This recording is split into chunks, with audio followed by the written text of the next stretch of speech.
ഈ ഒരു ഭാഗം വളരെയധികം എല്ലാവരും ഒന്ന് ശ്രദ്ധ വയ്ക്കേണ്ട ഒരു ഭാഗമാണ്. പ്രത്യേകിച്ച് ഇന്നത്തെ കാലഘട്ടത്തിൽ നമ്മുടെ കുടുംബ ബന്ധങ്ങളൊക്കെ താളം തെറ്റിക്കൊണ്ടിരിക്കുന്ന കാലഘട്ടത്തിൽ സംശയങ്ങളുടെയും അതുപോലെ തന്നെ അഹന്തയുടെയും എടുത്തുചാട്ടത്തിൻ്റെയും അതുപോലെ സ്വാർത്ഥതയുടെയൊക്കെ നെഗറ്റിവിറ്റി കൂടി വരുന്ന ഈ കാലഘട്ടത്തിൽ ഈ ഗൈഡൻസ് വളരെയധികം നല്ലൊരു പ്രയോജനം ചെയ്യും. 4 കാര്യങ്ങൾ നിങ്ങൾ എഴുതി വെക്കണം, കുട്ടികൾക്ക് പറഞ്ഞു കൊടുക്കണം. ഗുരുവായൂരപ്പൻ്റെ മുന്നിൽ വന്ന് കല്യാണം കഴിക്കുന്നതിലല്ല, ഗുരുവായൂരപ്പൻ പറഞ്ഞ നാമം കൃത്യമായി അനുഷ്ഠിച്ച് ആവർത്തിക്കുന്നതിലായിരിക്കണം അവരുടെ ശക്തി കണ്ടെത്തേണ്ടത്.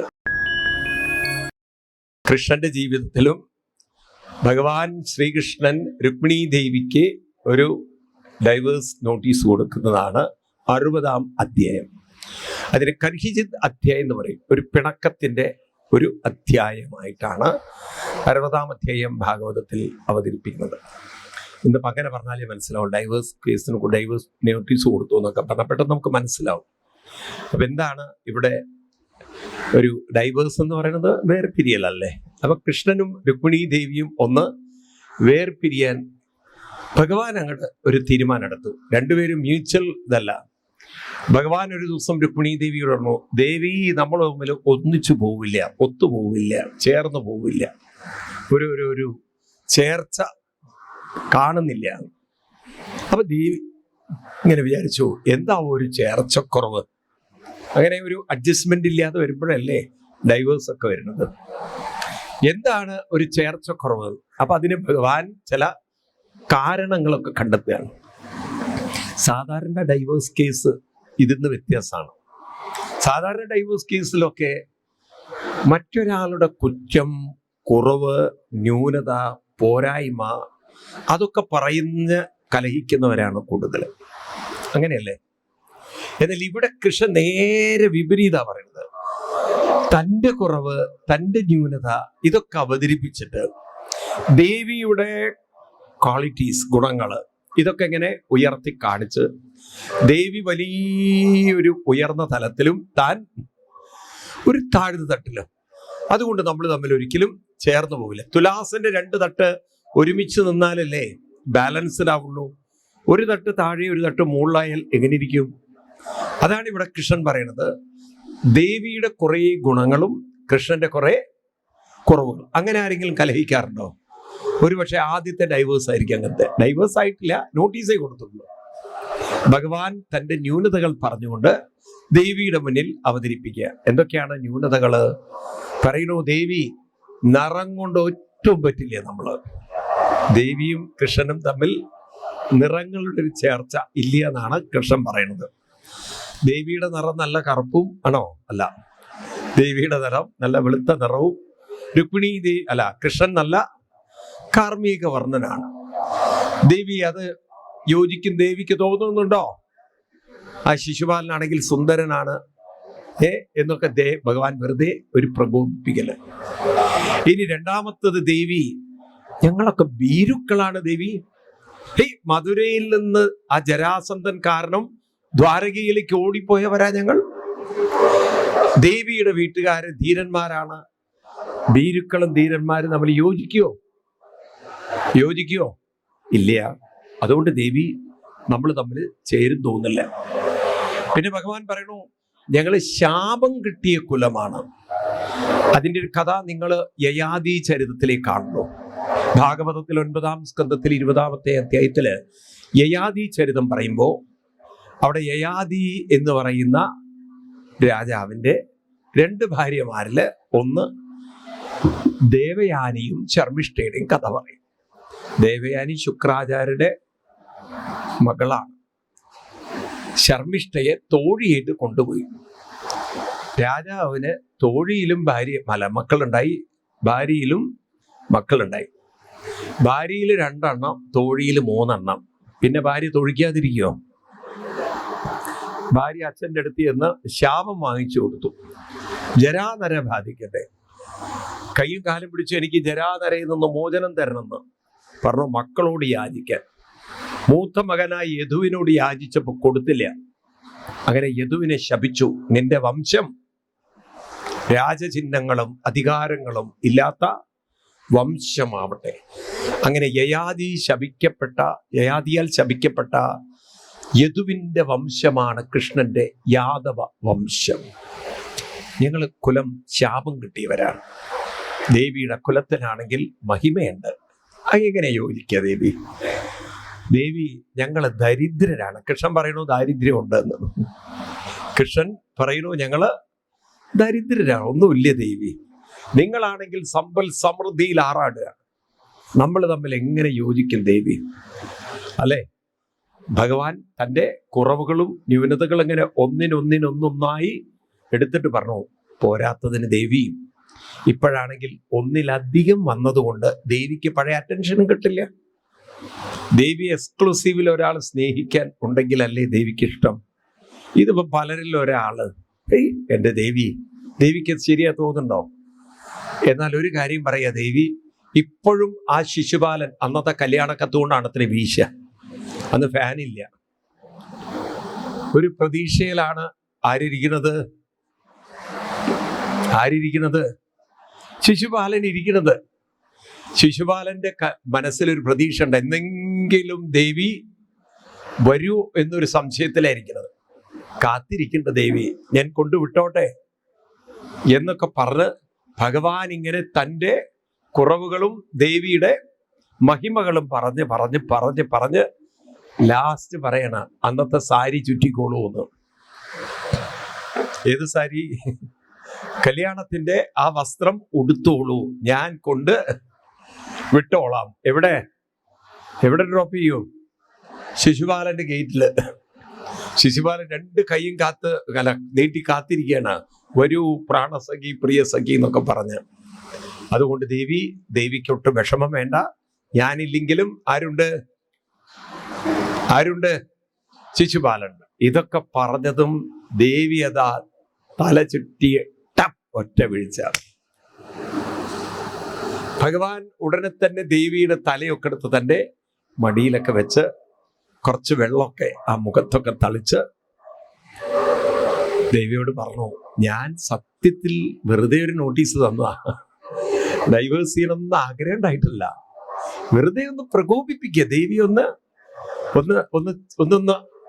ഇളക്കുക എന്നൊക്കെ പറയില്ലേ, ഒന്ന് ഇളക്കി നോക്കിയതാണ്. അപ്പൊ ഇത് കേട്ടപ്പോ ദേവിക്ക് അത്ര ഒരു ധൈര്യമില്ല കണ്ണു തുറക്കാൻ. ദേവി കണ്ണും തുറക്കില്ല. സത്യത്തിൽ ഞാൻ ദേവി ഉപേക്ഷിക്കൂ ദേവി എന്നൊക്കെ പറഞ്ഞ ഭഗവാൻ ഇങ്ങനെ ദേവിയുടെ മുഖത്തേക്ക് നോക്കും. ദേവി കണ്ണു തുറക്കണില്ല. കാരണം കണ്ണു തുറന്നാൽ കൊണ്ടുവിടുമെന്നൊരു പേടി.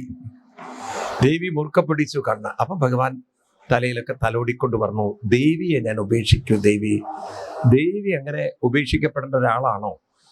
ഇത് കേട്ടപ്പോൾ അതിന് ദേവി കൊടുക്കുന്ന മറുപടിയാണ് ഇന്ന് നമ്മുടെ കുട്ടികൾക്ക് നല്ലൊരു കുടുംബ ജീവിതത്തിന് വേണ്ടുന്ന ഒരു നല്ലൊരു കൗൺസിലിംഗ് അല്ലെങ്കിൽ ഒരു അഡ്വൈസ് ആയിട്ട്, ഒരു ഗൈഡൻസ് ആയിട്ട് നമ്മൾ കാണുന്നത്. ഈ ഭാഗവതത്തിൽ 60-ാം അധ്യായത്തിൽ ഈ കർഹിജിത്ത് എന്ന് പറയുന്ന അധ്യായത്തിൽ ഈ ഒരു ഭാഗം വളരെയധികം എല്ലാവരും ഒന്ന് ശ്രദ്ധ വയ്ക്കേണ്ട ഒരു ഭാഗമാണ്. പ്രത്യേകിച്ച് ഇന്നത്തെ കാലഘട്ടത്തിൽ നമ്മുടെ കുടുംബ ബന്ധങ്ങളൊക്കെ താളം തെറ്റിക്കൊണ്ടിരിക്കുന്ന കാലഘട്ടത്തിൽ സംശയങ്ങളുടെയും അതുപോലെ തന്നെ അഹന്തയുടെയും എടുത്തുചാട്ടത്തിൻ്റെയും അതുപോലെ സ്വാർത്ഥതയുടെയൊക്കെ നെഗറ്റിവിറ്റി കൂടി വരുന്ന ഈ കാലഘട്ടത്തിൽ ഈ ഗൈഡൻസ് വളരെയധികം നല്ലൊരു പ്രയോജനം ചെയ്യും. 60-ാമത്തെ അധ്യായത്തിൽ രുക്മിണി ഉവാച എന്ന് പറയുന്ന 34-ാം ശ്ലോകം മുതൽക്കുള്ള ഭാഗങ്ങൾ, അതൊരു പ്രത്യേകം ശ്രദ്ധ വെക്കേണ്ട ഭാഗമാണ്. നന്വേവമേതരവിന്ദ വിലോചനാഹം യദ്വൈ ഭവൻ ഭഗവതോ അസദൃശ്യേ വിപുംന കൊസ്സേ മഹിമ്യബിരദോ ഭഗവൻ ത്രദീശ ക്വാഹം ഗുണപ്രകൃതി അജ്ഞഗൃഹീതപാദം സത്യം പയാദിവ ഗുണേഭ്യ ഉരുക്രമാന്ത ശ്വേതേ സമുദ്ര ഉപലംബനമാത്ര ആത്മാ നിത്യം കതീന്ദ്രിയ ഗണൈകൃത വിഗ്രഹസ്തും ത്വൽസേവകൈ നൃപപദം വിദുതം തമുന്തം ത്വൽപാദപത്മമകരന്ദജുഷാം മുനീനം വർമാസ്ഫുടം നൃപശുഭിർനനു ദുർവിഭാവ്യം യസ്മാദലൗകികമിവേകിതമീശ്വരസ്യ ഭൂമൻ തവേഹിതമതോ അനുയേ ഭവന്തം നിഷ്കിഞ്ചനോനനുഭവന്ന യതോസ്തി കിഞ്ചിൽ യസ്മൈ ബലിം പരിഭുജോ വിഹരന്ത്യജാദ്യാം നത്വാവിദന്ത്യ സുതുമോന്തകമാഢ്യതാന്ത പ്രേഷ്ടോ ഭവൻ ബലിഭുജാമഭിതേപി തുഭ്യം ത്വം വൈ സമസ്ത പുരുഷാർത്ഥമയ ഫലാത്മാ യദ്വാഞ്ഛയാ സുമതയോ വിസദന്തി കൃഷ്ണം തേഷാം വിഭോ സമുചിതോ ഭവത സമാജ പുംസസ്ത്രീയാ ശരഥയോ സുഖദുഃഖിനൊന്ന. സമയത്തിന്റെ കുറവുള്ളോട്ട് നമുക്ക് ലാസ്റ്റ് 2 ശ്ലോകം കൂടി വായിക്കും. ത്വക്ശ്വശ്മുരോമനകേശഭിനന്ദമന്ധർ മാസാം സിരക്തർഗമിബിൾ കപപിത്തവാദം ജീവച്ഛവം ഭജതി കാന്തമതിർവിമൂഢാം യാദൈ പദാബ്ജമകരന്ത മജികൃതി സ്ത്രീ അസ്തംബുജാക്ഷ മമ തേ ചരണാനുരാഗ ആത്മൻരദസ്യ മൈചാനതിരിക്തദൃഷ്ടേ യർഹ്യസ്യ വിദ്ധയ ഉപാത്തരജ്യോതിമത്രോ മാമീക്ഷസേ തദുഹന പരമാനുകമ്പ. ഈ ശ്ലോകങ്ങളൊക്കെ ഭാഗവതത്തിൽ രുക്മിണി ദേവി പറയുന്ന മനോഹരമായ ഭാഗങ്ങളാണ്. ഇവിടെ ദേവി പറയുന്നത് എന്താ വെച്ചാൽ ജീവിതത്തിന്റെ ചില അടിസ്ഥാന സത്യം, അണ്ടർലൈൻ ചെയ്യുന്ന സത്യങ്ങളെ ദേവി ഫാക്ട് പറയാണ്. റിയൽ ഫാക്ടിനെയാണ് ദേവി പറയുന്നത്. ഇതാണ് നമ്മുടെ ജനറേഷൻ മനസ്സിലാക്കേണ്ടത്.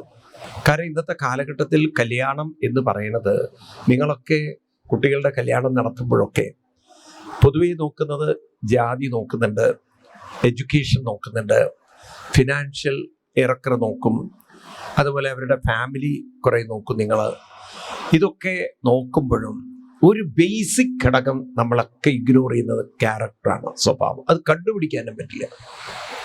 ഈ ക്യാരക്ടർ എന്ന് പറയുന്നത് പലപ്പോഴും ഇന്ന് നമ്മൾ പണ്ടത്തേതിനേക്കാളും ഒരു സെൽഫിഷ് ലോകത്തിലേക്ക് മാറിക്കൊണ്ടിരിക്കുമ്പോൾ, എൻ്റെ സുഖം, എൻ്റെ സ്പേസ്, എൻ്റെ ഇഷ്ടം, എൻ്റെ താല്പര്യങ്ങൾ, എല്ലാം എൻ്റേതിലേക്ക് വരുമ്പോൾ മറ്റൊരാളെ എൻ്റെ സുഖത്തിനോടോ സൗകര്യത്തിനോടോ അഡ്ജസ്റ്റ് ചെയ്യാൻ തയ്യാറല്ലെങ്കിൽ അവിടെ പ്രശ്നങ്ങളായി. എഡ്യൂക്കേഷൻ അല്ല പ്രശ്നം ഉണ്ടാക്കുന്നത്, ഫിനാൻസും പ്രശ്നം ഉണ്ടാക്കും ചിലര്. കാരണം ഒരുപാട് ദൂർത്തടിക്കുന്നവരായിട്ട് അഡ്ജസ്റ്റ് ചെയ്യാൻ ബുദ്ധിമുട്ടാണല്ലോ. ചിലവരാണെങ്കിൽ ഭയങ്കര ഒരുപാട് ലേസി ആയിട്ട് മാറുന്നവര്, ഒരു ഉത്തരവാദിത്വം കാണിക്കാത്തവര്. ഇങ്ങനെ പലതുകൊണ്ടും ജീവിതം പണ്ടത്തേതിനേക്കാളും ഇന്ന് അൺസ്റ്റഡിയാണ്. ഗുരുവായൂരമ്പലത്തിൽ വെച്ച് കല്യാണം നടത്തിയതുകൊണ്ടും ഗുരുവായൂരപ്പന് സ്വഭാവം മാറ്റിത്തരാൻ പറ്റില്ല. മനസ്സിലായില്ലേ? ഗുരുവായൂരപ്പന് ഒരാളുടെ സ്വഭാവം മാറ്റിത്തരാൻ പറ്റുമോ? പിന്നെ ലോകം എങ്ങനെയല്ലല്ലോ. അപ്പോ ഇവിടെ ഒരു കാര്യം മനസ്സിലാക്കേണ്ടത്, കുട്ടികളൊക്കെ അറിഞ്ഞിരിക്കേണ്ട ചില കാര്യങ്ങളാണ് ദേവി പറയുന്നത്.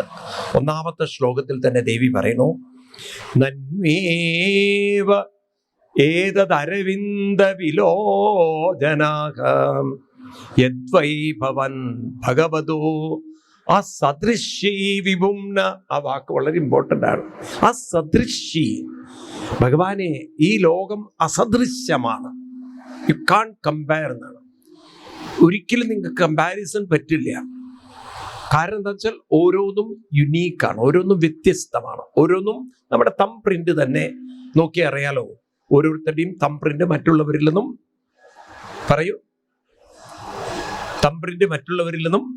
വ്യത്യസ്തമാണ്. അപ്പം പിന്നെ സ്വഭാവവും ഓരോരുത്തരുടേതും മറ്റുള്ളവരിൽ നിന്ന് വ്യത്യസ്തമാണ്. ഒരു വീട്ടിൽ തന്നെ നോക്കിക്കഴിഞ്ഞാൽ 2 കുട്ടികളുടെയും സ്വഭാവം ഒരുപോലെയാണോ? ഈവൻ ട്വിൻസിൻ്റെ ഇടയിൽ പോലും നോക്കിക്കഴിഞ്ഞാൽ ചെറിയ വ്യത്യാസം സ്വഭാവത്തിൽ, ചെറുതല്ല, വലുതാവും തോറും വലിയ വ്യത്യാസം തന്നെ കാണാൻ സാധിക്കും. അപ്പോൾ ആരും ഇവിടെ സദൃശ്യരല്ല, ആരും ഇവിടെ ഒരു യൂണിഫൈഡ് ഫോമിലല്ല. അപ്പൊ നിങ്ങൾ എഡ്യൂക്കേഷൻ കൊണ്ട് താരതമ്യം ചെയ്താലും ഏതൊക്കെ നോക്കിയാലും സ്വഭാവം കൊണ്ട് എല്ലാവരും ഒരുപോലെ അവർക്ക് പറയൂ ആവില്ല, ആക്കാൻ പറ്റില്ല നിങ്ങൾക്ക്, അല്ലേ? ഇതാണ് ദേവി ആദ്യം പറയണത്. എല്ലാവരും മറ്റുള്ളവരിൽ നിന്നും പറയൂ വ്യത്യസ്തരാണ്. പിന്നെ വളർന്നു വരുന്ന സാഹചര്യം, അതുപോലെ ചുറ്റുപാട് എന്ന് വെച്ചാൽ അവരുടെ കൂട്ടുകെട്ടുകളൊക്കെ അവരെ സ്വാധീനിക്കുന്നുണ്ട്. ഉണ്ടോ ഇല്ലയോ? ഉണ്ട്. എന്നിട്ട് ദേവി പറയണോ, ഈ വ്യത്യസ്ത സ്വഭാവങ്ങൾ ഒന്നിച്ചു ചേർന്ന് ജീവിക്കുമ്പോൾ ചില വിട്ടുവീഴ്ചകൾ വേണ്ടി വരില്ലേ? അഡ്ജസ്റ്റ്മെന്റുകൾ വേണ്ടി വരില്ലേ? വേണോ? ഈ അഡ്ജസ്റ്റ്മെന്റുകളും വിട്ടുവീഴ്ചകളും പലപ്പോഴും കൂടുതലും സ്ത്രീകളുടെ ഭാഗത്തുനിന്നായിരിക്കും. ആണുങ്ങളുടെ ഭാഗത്ത് അത് അത്ര അങ്ങോട്ട് ഉണ്ടാവില്ല. കാരണം അവരങ്ങനെ ഒരു അമ്മമാര് വളർത്തിക്കൊണ്ടുവരുന്നതിൽ ഒരുപാട് അവര് സെൽഫിഷായിട്ട് വളർന്നു പോകും. കാര്യം ഒരുക്കി കൊടുത്ത് അവരങ്ങനെ സുഖം കണ്ടെത്തി ഭാര്യ അവരെ സംബന്ധിച്ച് അവരുടെ കാര്യങ്ങൾ ചെയ്തു കൊടുക്കുന്ന ഒരു ആളായി മാറുമ്പോൾ ഇന്ന് ആണിനെ പോലെ തുല്യം ജോലി ചെയ്യുന്ന പെൺകുട്ടികൾക്ക്, ആണിന്റെ അതേ ജോലി ചെയ്യുന്ന പെൺകുട്ടികൾക്ക് അവിടെ പ്രശ്നങ്ങൾ വന്നു. ഞാനും നിങ്ങളെപ്പോലെ പണിയെടുക്കുന്നുണ്ടല്ലോ, എന്തുകൊണ്ട് നിങ്ങൾക്കും കുറച്ച് കാര്യങ്ങൾ ചെയ്തുകൂടാ എന്ന് ചോദിക്കുമ്പോൾ ഈഗോ ഹർട്ടായി. മനസ്സിലാവുണ്ടോ? ഇവിടെയാണ് ചില കാര്യങ്ങൾ നമ്മൾ മനസ്സിലാക്കേണ്ടത്. ഒരു മനസ്സിനെ മറ്റൊരു മനസ്സിനോട് ചേർത്ത് കൊണ്ടുവരാൻ അതിനേതിലൂടെയാണ് സാധിക്കുക എന്നാണെങ്കിൽ, അതിന് സാധിക്കുന്ന ഒരേ ഒരു മരുന്ന് ഭക്തി മാത്രമാണ്. ഇതാണ് നമ്മുടെ കുട്ടികൾക്ക് ഇല്ലാത്തതും. അപ്പൊ ഭക്തി കൊണ്ട് മാത്രമേ മനുഷ്യ ജീവിതത്തിൽ വിനയവും വിവേകവും ഉറക്കെ പറയൂ ഉണ്ടാവുള്ളൂ. അപ്പൊ നമുക്ക് ഗുരുവായൂർ അമ്പലത്തിൽ വന്നാൽ നിങ്ങൾ എത്ര വിദ്യാഭ്യാസം ഉള്ളവനായാലും അഹങ്കാരം ക്യൂ നിൽക്കേണ്ടതായി വന്നാൽ ക്യൂ നിൽക്കണം, അല്ലേ? ഇനിയിപ്പോ VVIP തന്നാൽ തന്നെ അകത്ത് എന്തെങ്കിലും ശുദ്ധിയുടെ പ്രശ്നം വന്നാൽ കയറാൻ പറ്റില്ല. അവിടെ അത് ചടങ്ങൊക്കെ കഴിഞ്ഞിട്ട് പിന്നെ അകത്ത് കയറാൻ പറ്റുള്ളൂ. ആണോ അല്ലേ? അങ്ങനെയല്ലേ ഇവിടുത്തെ സിസ്റ്റങ്ങൾ? ആണോ? ഇതേപോലെ നട അടച്ചു കഴിഞ്ഞിട്ട് വന്നിട്ട് തുറക്കണം എന്ന് പറഞ്ഞാൽ നടക്കാൻ പറ്റില്ല.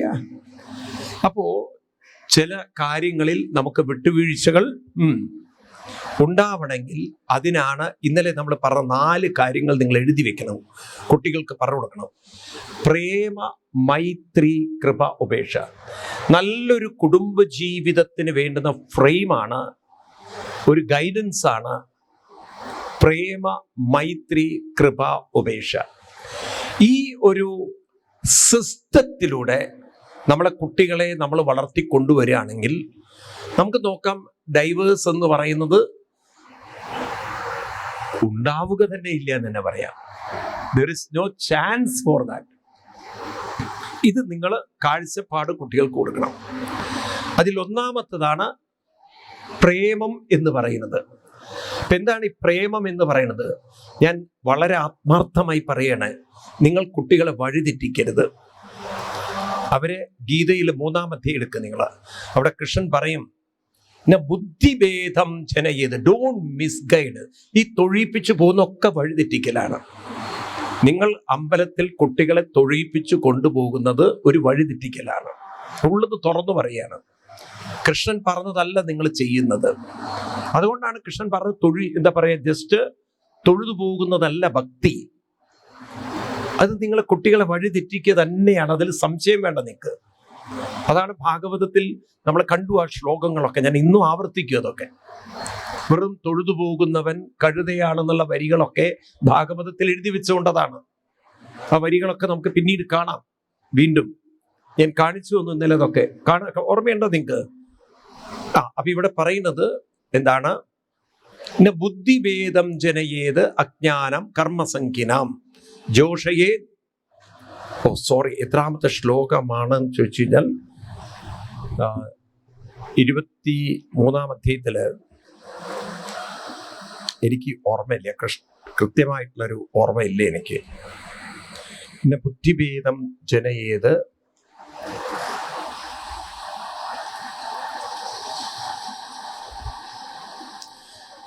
26-ാമത് ശ്ലോകം, 26th ശ്ലോകം.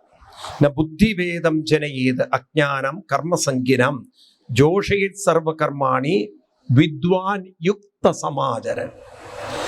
ബുദ്ധിഭേദം ജനയേത്. ബുദ്ധിഭേദം എന്ന് പറഞ്ഞാൽ ഒരു ബുദ്ധിക്ക് ഭേദമുണ്ടായെന്ന് വെച്ചാൽ നിങ്ങളൊരു അന്ധത കുട്ടികളെ പഠിപ്പിക്കരുത്. എന്താണ് അന്ധത? ദൈവം വിചാരിച്ചാൽ നമ്മളെ നേരെയാക്കാം എന്നൊരിക്കലും സ്വപ്നത്തിൽ വിചാരിക്കണ്ട. മനസ്സിലായില്ലേ? ദൈവം വിചാരിച്ചാൽ ഒരാളെയും നേരെയാക്കാൻ അവർക്ക് പറയൂ സാധ്യല്ല. അപ്പൊ പിന്നെ എന്താ ചെയ്യാനുള്ളത്? അവനവരെ നേരെയാക്കാൻ പ്രയത്നം കൊണ്ട് മാത്രമേ സാധിക്കുള്ളൂ. അതാണ് ഇവിടെ പ്രേമം എന്ന വാക്കുകൊണ്ട് അർത്ഥമാക്കുന്നത്. എന്താണ് പ്രേമം എന്ന് പറഞ്ഞാൽ? പ്രേമം എന്നാൽ അനുഷ്ഠാനങ്ങളുടെ ആവർത്തനമാണ് പ്രേമം. എന്താണ്? അനുഷ്ഠാനങ്ങളുടെ ആവർത്തനത്തെയാണ് എന്ത് വിളിക്കുക? പ്രേമം. അതിനാണ് കാലത്ത് വിഷ്ണു സഹസ്രനാമവും വൈകുന്നേരം ഇത് കമ്പൽസറി അനുഷ്ഠിക്കാൻ നമുക്ക് സാധിക്കുകയാണെങ്കിൽ, നിങ്ങൾ നോക്കൂ, രാവിലെ എണീറ്റു, കുളി കഴിഞ്ഞു, പെൺകുട്ടികളാണെങ്കിൽ പൂജാമുറിയിൽ ഒരു വിളക്ക് വെച്ചു, വിഷ്ണു സഹസ്രനാമം ചൊല്ലി, തീർച്ചയായിട്ടും ആ കുട്ടി ഉണ്ടാക്കുന്ന ഒരു എനർജി ഫീൽഡ്, കാരണം ഇത് ഫിസിക്സ് ആണ്. Sound is an energy, sound has an attraction.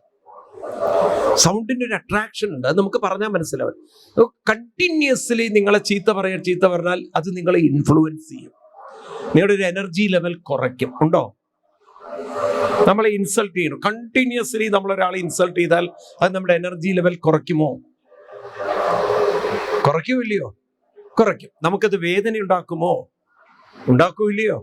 അപ്പൊ ഒരു നെഗറ്റീവ് ശബ്ദത്തിന് നമ്മളെ സ്വാധീനിക്കാനുള്ള കഴിവുണ്ടെങ്കിൽ മന്ത്രങ്ങൾക്കും സ്വാധീനിക്കാനുള്ളൊരു കഴിവുണ്ട്. അത് പക്ഷെ ആരും വില വെക്കുന്നില്ല.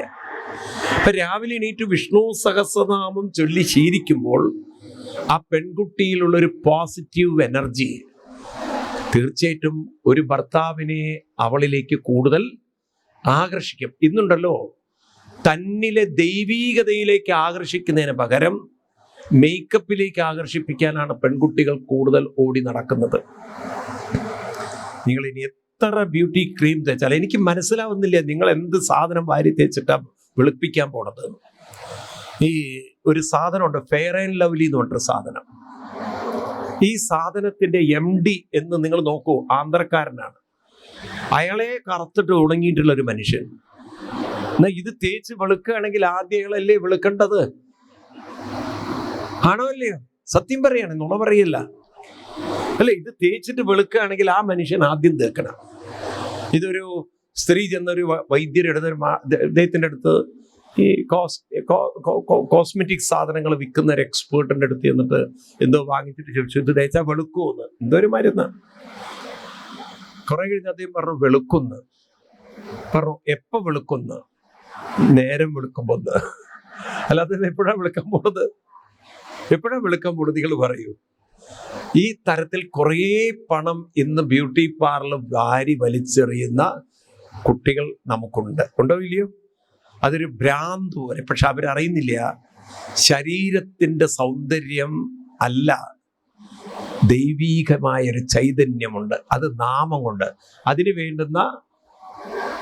വേണ്ടുന്ന കോസ്മെറ്റിക് ആണ്, അതിന് വേണ്ടുന്ന ക്രീമാണ്, അതിന് വേണ്ടുന്ന ഏറ്റവും നല്ല ക്രീമാണ് നാമസങ്കീർത്തനം. ഈ ഡോസ് ഡെയിലി എടുത്തു കഴിഞ്ഞാൽ ദൈവീകമായ ഒരു ശക്തി കൂടി വരുമ്പോൾ ആ ആകർഷണം മറ്റൊരാളിൽ ബഹുമാനമുണ്ടാക്കും. ഒരു ഭർത്താവിന് ഭാര്യയോട് എന്ത് തോന്നണം? ഒരു ബഹുമാനമുണ്ടാവണം. നിങ്ങൾക്ക് കാണാം, അത് മഹാഭാരതത്തില് പാണ്ഡവന്മാർക്ക് പാഞ്ചാലിയോട് ശരിക്കൊരു ബഹുമാനമായിരുന്നു.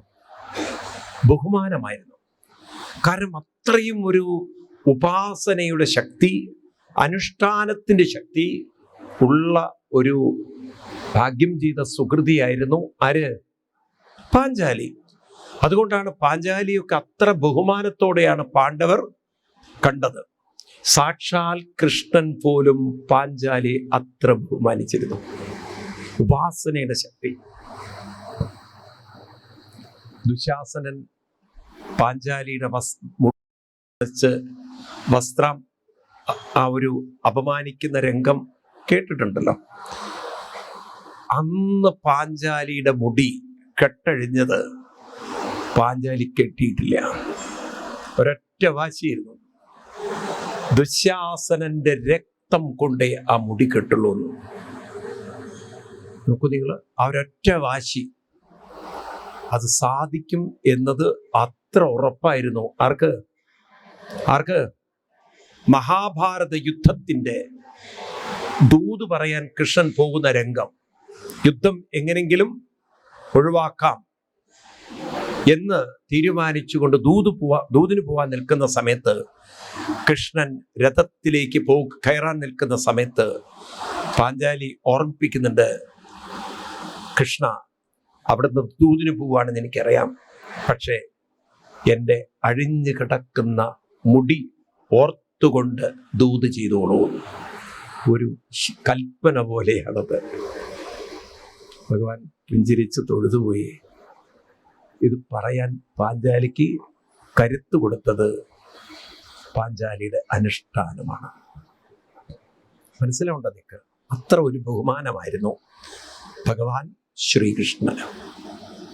ഭഗവാൻ പാഞ്ചാലിയെ ഒരു ബഹുമാനിക്കുന്ന പല രംഗങ്ങളുണ്ട്. ഭാഗവതത്തിൽ ആദ്യം തന്നെ ഭഗവാൻ പാഞ്ചാലിയെ ആ ഒരു അഭിനന്ദിക്കുന്ന രംഗമുണ്ട്. തൻ്റെ 5 മക്കൾ മരിച്ച് പാഞ്ചാലി അതിന് കാരണക്കാരനായ അശ്വത്ഥാമാവിനെ കൊല്ലാൻ വേണ്ടി അർജുനൻ പ്രതിജ്ഞ ചെയ്തപ്പോൾ ഭഗവാൻ പറയും, പാഞ്ചാലി പറഞ്ഞതും ചെയ്തോളൂ എന്നാണ്. പാഞ്ചാലി പറഞ്ഞ കാര്യം ചെയ്യൂ എന്നാണ്. പാഞ്ചാലി പറയുന്നത് കൊല്ലരുതെന്നാണ്. കാരണം ഇവൻ മരിച്ചു കഴിഞ്ഞാൽ ഇവന്റെ അമ്മ തളരും. ഇവന്റെ അമ്മയെ തളരാൻ ഞാൻ അനുവദിക്കില്ല എന്ന്. ഇത് പറയാനുള്ള ഒരു മനോബലമുള്ള, കരുത്തുള്ള സ്ത്രീ ആയിരുന്നു ആര്? പാഞ്ചാലി. അത് എവിടുന്നാ കിട്ടിയത്?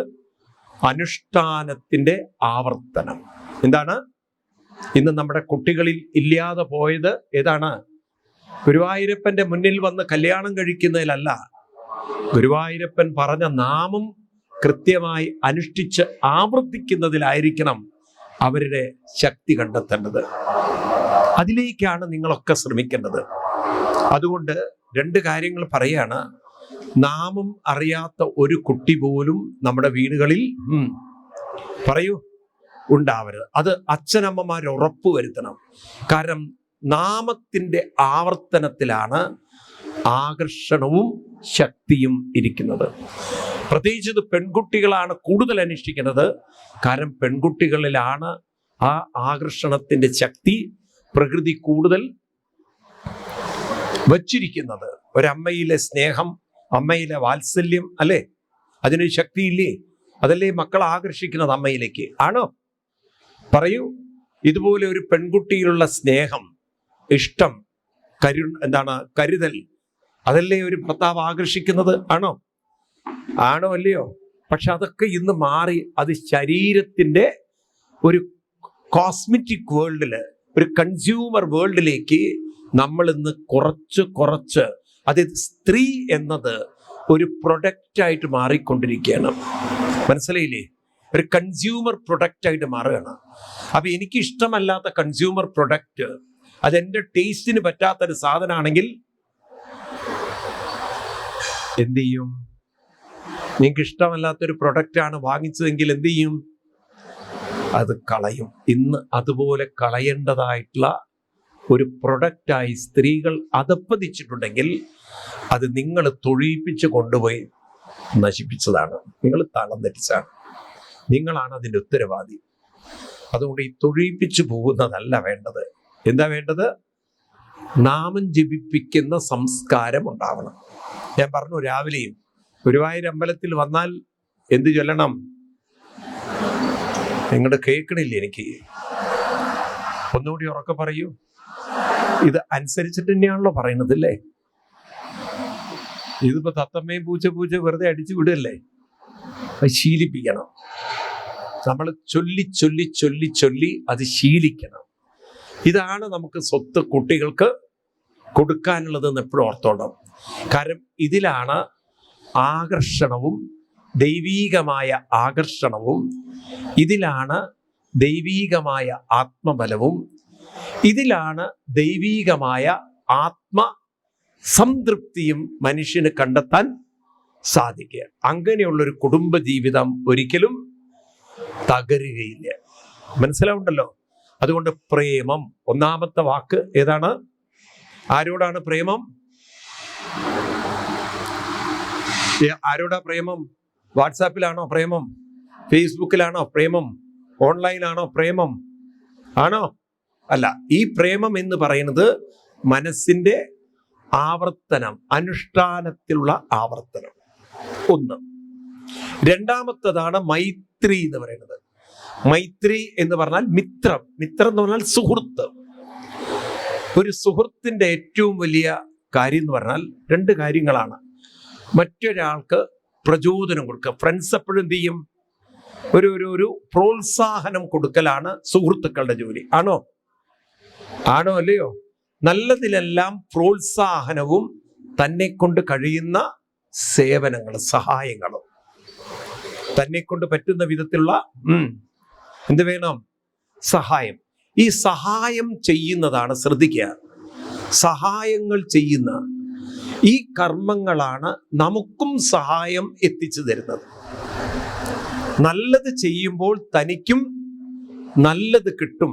കാരണം കർമ്മത്തിന്റെ ഒരു സിദ്ധാന്തം ഇത് നമ്മൾ കുട്ടികൾക്ക് പറഞ്ഞു കൊടുക്കണം. കർമ്മം ചക്രമാണ്. ചക്രമാണ് കർമ്മം. ചക്രമാണ്. എന്താ കർമ്മചക്രം എന്ന് പറഞ്ഞാൽ? നിങ്ങൾ നല്ലത് ചെയ്തിട്ടുണ്ടെങ്കിൽ നല്ലത് തിരിച്ചു വന്നേ പറ്റുള്ളൂ. മനസ്സിലായില്ലേ? അപ്പൊ നല്ല സഹായം ചെയ്യുന്നവർക്ക് മറ്റുള്ളവരിലും നിന്ന് എന്ത് കിട്ടും? സഹായം. ഇത് കുട്ടികൾക്ക് പറഞ്ഞു കൊടുക്കണം, പ്രത്യേകിച്ച് ആൺകുട്ടികൾക്ക്. ഒരു വീട്ടിലെ ഉത്തരവാദിത്വം ഇല്ല. ഇന്ന് പലപ്പോഴും ഡൈവേഴ്സ് കേസിൽ ഏറ്റവും കൂടുതൽ വരുന്നൊരു പ്രശ്നം എന്താ അറിയോ? റെസ്പോൺസിബിലിറ്റി ഇല്ലാത്ത പയ്യന്മാരാവണം. അവരെല്ലാം മൊബൈലിലും അവനവന്റെ ലോകത്തിലും ഒതുങ്ങി നിൽക്കുന്നു.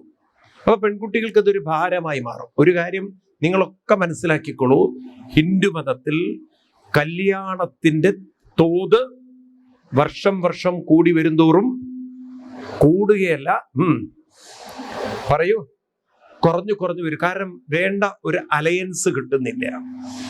മനസ്സിലായില്ലേ? പല പെൺകുട്ടികൾക്കും ഇന്ന് കല്യാണം കഴിക്കാനുള്ള താല്പര്യം കുറഞ്ഞു വരികയാണ്. കാരണം ഇതൊരു ഭാരവും ബാധ്യതയുമായി മാറുകയാണ്. ആണോ അല്ലയോ? ഇതാരുണ്ടാക്കി വെച്ചു? ഇത് ആരുണ്ടാക്കി വെച്ചു?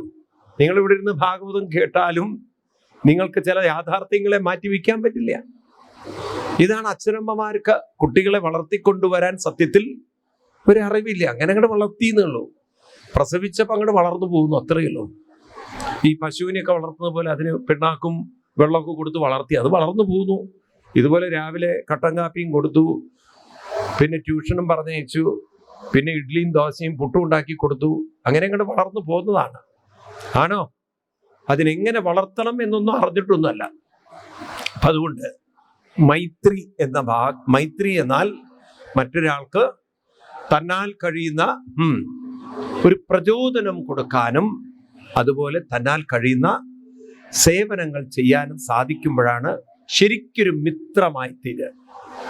ആ മിത്രഭാഗം വന്നാൽ അല്ലെങ്കിൽ മിത്രഭാവം വന്നാൽ ഒരാൾ മറ്റൊരാളെ കുറ്റപ്പെടുത്തുന്നതിന് പകരം അപ്രീഷിയേറ്റ് ചെയ്യാൻ തുടങ്ങിയാൽ, പ്രൊമോട്ട് ചെയ്യാൻ തുടങ്ങിയാൽ, ഗൈഡ് ചെയ്യാൻ തുടങ്ങിയാൽ, ഇൻസ്പയർ ചെയ്യാൻ തുടങ്ങിയാൽ, മോട്ടിവേറ്റ് ചെയ്യാൻ തുടങ്ങിയാൽ തീർച്ചയായിട്ടും അവിടെ ഒരു പോസിറ്റീവ് റിലേഷൻഷിപ്പ് ഡെവലപ്പ് ചെയ്തേ പറ്റുള്ളൂ. ആണോ?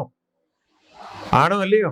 നേരെ മറിച്ച് കുറ്റപ്പെടുത്താൻ തുടങ്ങിയാൽ, ഇൻസൾട്ട് ചെയ്യാൻ തുടങ്ങിയാൽ, ഡീഗ്രേഡ് ചെയ്യാൻ തുടങ്ങിയാൽ, കാല് വാരാൻ തുടങ്ങിയാൽ അവിടെ ബന്ധങ്ങൾ ക്രമേണ പറയൂ അകന്നകന്നകന്നു പോകും. പലപ്പോഴും ഈ അകൽച്ചയാണ്, വീട്ടിലുണ്ടാകുന്ന അകൽച്ചയാണ് വേറെ ബന്ധങ്ങളിലേക്ക് വഴുതി വീഴാൻ കാരണമായി തീരുന്നത്. ആണോ അല്ലയോ? അതിൽ ആൺകുട്ടികൾക്ക് നല്ലൊരു ശതമാനം പറയൂ പങ്കുണ്ട്. ആൺകുട്ടികളാണ് ഈ വഴുതിരിക്കുന്നത്, അല്ല പെൺകുട്ടികൾ അങ്ങനെ വീണു പോകുന്നതല്ല. കാരണം വീട്ടിൽ നിന്നൊരു അപ്രിഷിയേഷൻ, വീട്ടിൽ നിന്നൊരു റെക്കഗ്നേഷൻ, വീട്ടിൽ നിന്നൊരു മോട്ടിവേഷൻ കിട്ടിയില്ലെങ്കിൽ, ആരിൽ നിന്നാണോ മോട്ടിവേഷൻ കിട്ടുന്നത്, ഒരു നല്ല വാക്ക് കേൾക്കുന്നത്, അവരിലേക്ക് ഒരു പെൺകുട്ടി ചാഞ്ഞു പോയില്ലെങ്കിലേ അത്ഭുതമുള്ളൂ. ഞാൻ പറയുന്നത് സത്യമാണോ അല്ലയോ? പറയൂ നിങ്ങൾ. അപ്പം ആൺകുട്ടികളെ പഠിപ്പിക്കണം. അത് കുറ്റം പറയാൻ അത് കുറെ അമ്മമാര് വളം വെച്ച് കൊടുത്തു കളയും. കാരണം കുറെ അമ്മമാരിൽ സൈക്കിക് പ്രശ്നങ്ങളുണ്ട്, വട്ടിന്റെ പ്രശ്നമുണ്ട്. കാരണം എന്താന്ന് വെച്ചാൽ അമ്മമാര് ഓവറായിട്ട് ആൺകുട്ടികളെ ഒട്ടിപ്പിടിച്ചു കഴിഞ്ഞാൽ ആ ഭർത്താവ് അത്ര കൊള്ളരുതാത്തവനാവും ചിലപ്പം. അപ്പൊ പിന്നെ ഭർത്താവിനേക്കാൾ ഒരു സേഫ് എന്ന് പറയുന്നത് ആരായിരിക്കും? ആൺമക്കളായിരിക്കും. ഈ ആൺമക്കളിൽ ഇങ്ങനെ ഒട്ടി ആ മക്കളാണെങ്കിൽ അമ്മയ്ക്ക് വേണ്ടത് വാങ്ങിച്ചു കൊടുക്കും, അമ്മയെ നോക്കും. ഇതൊക്കെ ചെയ്തു കൊടുക്കുന്നതിൻ്റെ ഇടയിൽ ഇവന്റെ കല്യാണം നടന്നു കഴിഞ്ഞാൽ അമ്മയ്ക്ക് അന്ന് ചൊറി വരാൻ തുടങ്ങും. എന്താ പ്രശ്നം? എൻ്റെ മകനെ ഇവള് മയക്കിയെടുത്ത് കളയോ എന്നൊരു പേടി. എന്നിൽ നിന്നും ഇവൾ എന്നെ, എൻ്റെ കുട്ടിയെ മാറ്റിയെടുത്ത് കളയോ എന്നുള്ളൊരു പേടി. ഞാൻ പറയുന്നത് നുണയാണോ സത്യമാണോ? ഈ മാനസിക പ്രശ്നമുള്ള സ്ത്രീകളുണ്ട്, മനസ്സിലായില്ലേ? ഈ സൈക്കിക് പ്രശ്നമുള്ള സ്ത്രീകളുണ്ട്. അപ്പൊ അവര് സ്വാഭാവികമായിട്ടും ആരുടെ കുറ്റങ്ങൾ പറയാൻ തുടങ്ങും? ആരുടെ കുറ്റങ്ങള്? മകന്റെ കുറ്റോ? ഈ രോഗത്തിന്റെ പേരല്ലേ അമ്മായിയമ്മ പോരെന്ന് പണ്ടുണ്ടായിരുന്നില്ലേ ഇത്? അതല്ലേ ഇപ്പോഴത്തെ കുട്ടികളൊന്നും വീട്ടിൽ താമസിക്കാൻ തയ്യാറാവാത്തത്, മുതിർന്നവരുടെ കൂടെ താമസിക്കാൻ തയ്യാറില്ല. മനസ്സിലായില്ലേ? കാരണം അവർ ഇൻഡിപെൻഡന്റ് ആവുന്നതിന്റെ കാരണം എന്താണ്? കുറേ സ്ത്രീകൾ ഉണ്ടാക്കുന്ന പ്രശ്നമാണ്. അപ്പൊ നിങ്ങൾ ഇനി എത്ര ഗുരുവായൂരപ്പന്റെ അടുത്ത് പോയി തൊഴുതിട്ടും കാര്യമില്ല. സ്വഭാവം നേരെയാവാതെ എവിടെ പോയി തൊഴുതിട്ട് എന്ത് കാര്യം? മനസ്സിലായില്ലേ? ഗുരുവായൂരപ്പൻ ആ വിഗ്രഹത്തിൽ ഇരിക്കുന്നതുകൊണ്ട് നന്നായി. ജീവനോടുകൂടി ഇരിക്കേണ്ട രണ്ടെണ്ണം പൊട്ടിച്ചിട്ടുണ്ടാവും. കാരണം നമ്മുടെ കയ്യിലിരിപ്പ് കാണുമ്പോൾ അല്ലേ? ശരിയല്ലത്. നമ്മുടെ കയ്യിലിരിപ്പും കൊണ്ട് അവിടെ ചെല്ലുമ്പോൾ ഭഗവാന് മനസ്സിലാവും ഏത് ടൈപ്പ് ഓഫ് ആളാണെന്നുള്ളത്. ഇത് ആലോചിച്ച് നോക്കൂ നിങ്ങൾ. അപ്പൊ അതുകൊണ്ട് നമ്മുടെ ജീവിതത്തിൽ ഈ കാര്യം ഓർക്കണം. നമ്മളിവിടെ വന്നത് ആരെയും വലിച്ച് താഴെ ഇടാനല്ല, കഴിയുന്നത്ര നമ്മളാൽ നല്ലത് പറയാനും നല്ലത് കാര്യങ്ങൾ ചെയ്തു കൊടുക്കാനും സാധിക്കുന്ന ബന്ധത്തിന്റെ പേരാണ് എന്ത്? മൈത്രീ ബന്ധം.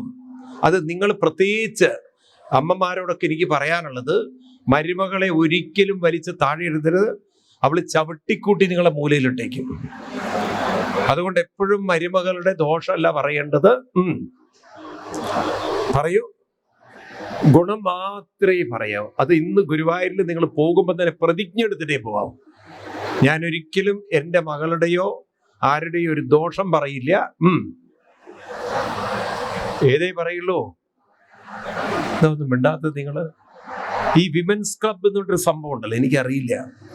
അപ്പൊ അവിടെ ഒരു സ്ത്രീ കയറി ചെല്ലുന്ന സമയത്ത് ഒരാൾ എന്നോട് പറഞ്ഞാണ്, കയറി ചെല്ലുമ്പോൾ വേറൊരു സ്ത്രീ ഇങ്ങനെ ഭർത്താവിന്റെ കുറ്റം പറഞ്ഞുകൊണ്ടിരിക്കുക. കൊള്ളരുതാത്ത മനുഷ്യൻ, റിട്ടയർ ചെയ്തിട്ട് ഒരു ഗുണവുമില്ല, വീട്ടിൽ വെറുതെ ഇരുന്ന് ഇങ്ങനെ മൊബൈലും തോണ്ടി ഭയങ്കര ഫോണും നോക്കി, കണ്ടവർക്കൊക്കെ ഫോൺ ചെയ്ത് അതുപോലെ ടിവിയും കണ്ടിരിക്കുകയാണത് എന്നൊക്കെ പറഞ്ഞ് ഭർത്താവിന്റെ ഒരുപാട് കുറ്റങ്ങള്. ഇതൊക്കെ കേട്ടിട്ട് വേറൊരു സ്ത്രീ പറയാണ്, ദേ ഒട്ടും നിങ്ങൾ ഭർത്താവിന്റെ കുറ്റം പറയരുത്. അതിനാണ് നിങ്ങൾ നാരായണീയൊക്കെ പഠിക്കേണ്ടത്. ഞാൻ കണ്ടില്ലേ നാരായണീയം മുഴുവൻ പഠിക്കുന്നുണ്ട്. ഇപ്പം ഞാൻ എൻ്റെ ഭർത്താവിന്റെ കുറ്റം പറയോ? ഞാൻ ഒരിക്കലും എൻ്റെ ഭർത്താവിന്റെ കുറ്റം പറയില്ല. പറയുമ്പോൾ എൻ്റെ വീട്ടിലൊരു കൊള്ളരുതാത്ത മനുഷ്യനുണ്ട്, എന്നാലും ഞാൻ കുറ്റം പറയില്ല. ഇതാണ് നാരായണീയത്തിന്റെ ഗുണം. അപ്പൊ ഈ രീതിയിൽ നാരായണീയം പഠിച്ചിട്ടുള്ള ഗുണം അത്. അപ്പോ അവനവന്റെ വീട്ടില് ഉള്ള കാര്യങ്ങള്, ദോഷങ്ങള് നമ്മള് മറ്റുള്ളവരോട് പറഞ്ഞ് കുഴപ്പമുണ്ടാക്കരുത്. അതുകൊണ്ട് മരുമകളുടെ കുറ്റം ഒരിക്കലും ആരോട് പറയരുത്? മകനോട്. എന്ത് കണ്ടു കഴിഞ്ഞാലും അവന്റെ ഭാര്യയെ കുറിച്ച് എന്തേ പറയാവൂ? പറയണം. എപ്പോഴും എന്തേ പറയാവൂ? നിന്റെ ഭാര്യ നല്ലൊരു സ്ത്രീയാണ്, ദൈവീകതയുള്ള ഒരു സ്ത്രീയാണ് എന്ന് മാത്രമേ പറയാവൂ. കൃഷ്ണൻ പറഞ്ഞൊരു വാക്ക് എപ്പോഴും ഓർക്കുക. കൃഷ്ണൻ പറയും, ഒരാളെ നമ്മൾ കാണുമ്പോൾ ഇത് പറയും, ഭാഗവതത്തില്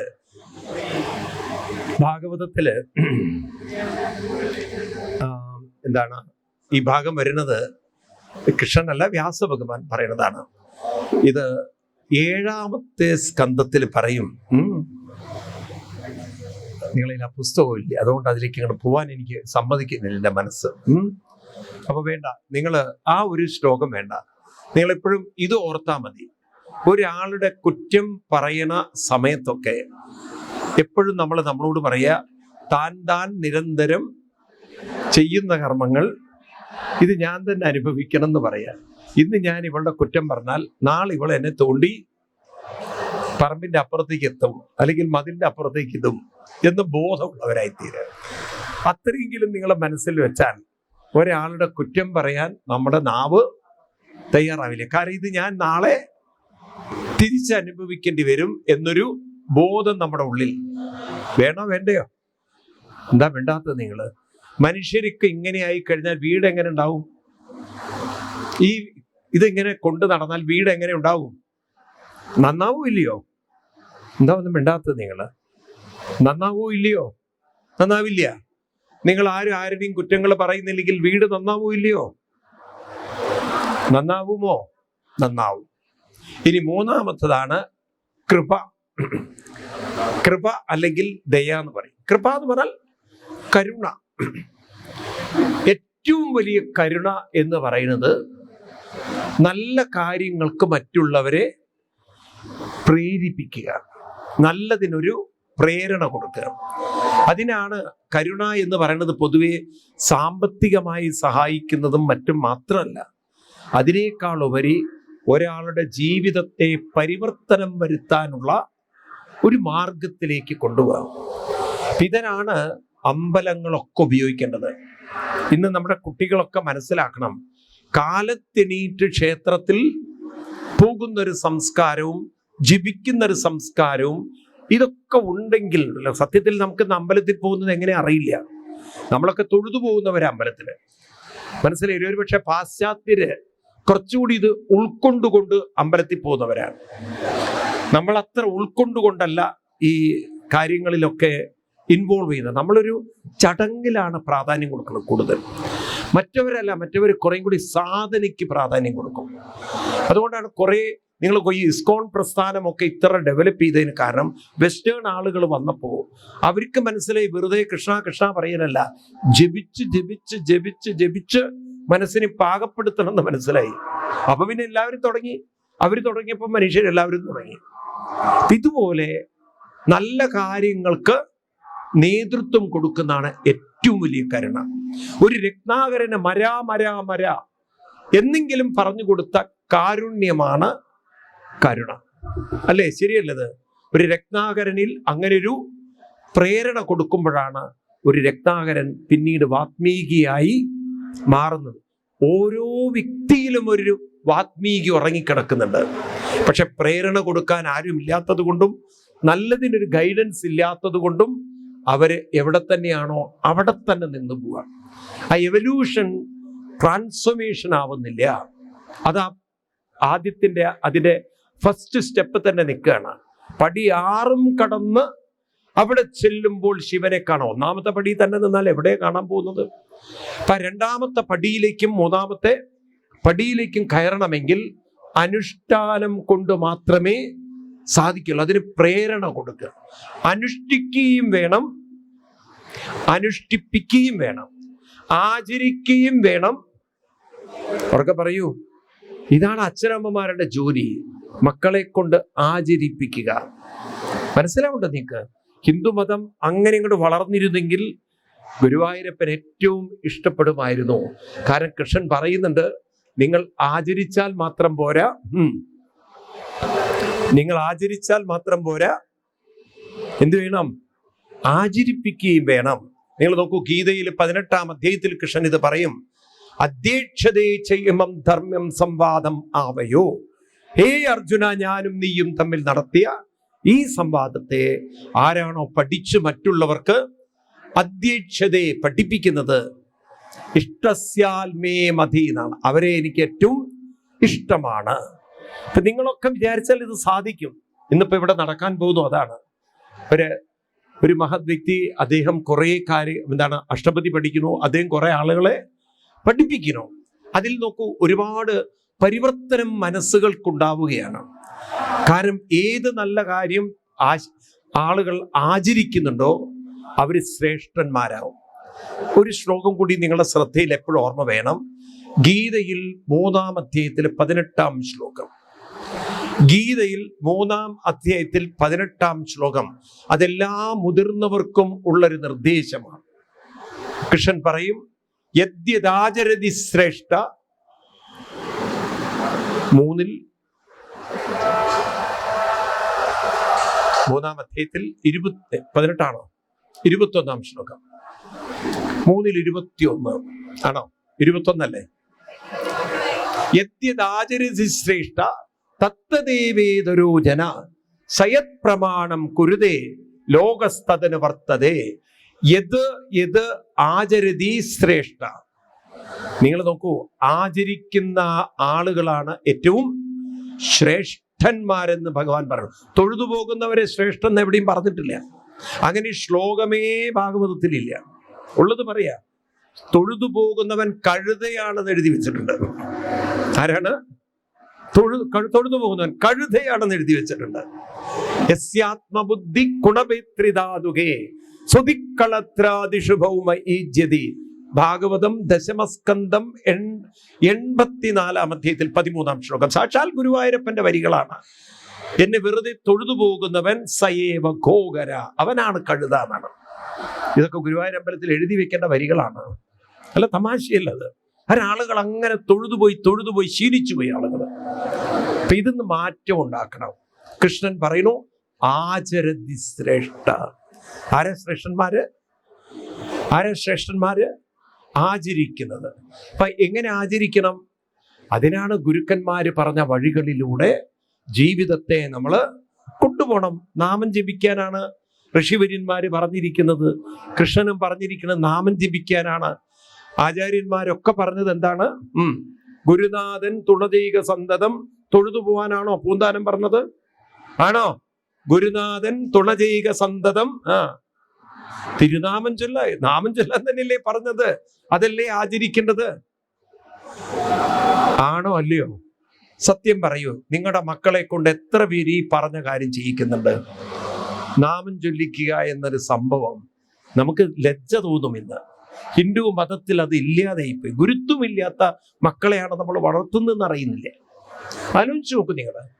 പിന്നെ ഈ ഗുരുവായൂരമ്പലത്തിൽ വന്ന് കല്യാണം കഴിക്കണം, ആ കൃഷ്ണനെ നിന്ദിക്കുന്നതിന് തുല്യാണത്. ആചരിക്കാത്തവൻ അവിടെ വന്നിട്ട് എന്ത് കല്യാണം കഴിക്കണം? It's an insult to Krishna. ഞാൻ തുറന്നു പറയാണ്, നിങ്ങൾ വിഷമം വിചാരിക്കേണ്ടത്. ഭഗവാന്റെ മുന്നിൽ നിങ്ങൾ കല്യാണം കഴിക്കുമ്പോൾ ഭക്തി ഉണ്ടെന്ന് വിചാരിക്കരുത്. അത് ദുര്യോധനൻ വന്ന് കല്യാണം കഴിക്കുന്ന പോലെയാണത്. ദുര്യോധനൻ കല്യാണം കഴിച്ചാൽ കൃഷ്ണൻ എന്ത് പ്രീതിയുണ്ട്. മനസ്സിലാവുണ്ടോ? നിങ്ങൾക്ക് മനസ്സിലാവുന്നുണ്ടോ? ആദ്യം ഭഗവാന്റെ ഭക്തനായി തീരാൻ ശ്രമിക്കണ്ടേ, എന്നിട്ടല്ലേ മുന്നിൽ വന്ന് കല്യാണം കഴിക്കേണ്ടത്? ആണോ അല്ലയോ? ആ ഭക്തനാവാതെ യോഗ്യതയില്ലാതെ അവിടെ വന്ന് കല്യാണം കഴിച്ചു പോകുന്നതിൽ എന്ത് അർത്ഥമുണ്ട്? സമ്മതിക്കരുത്.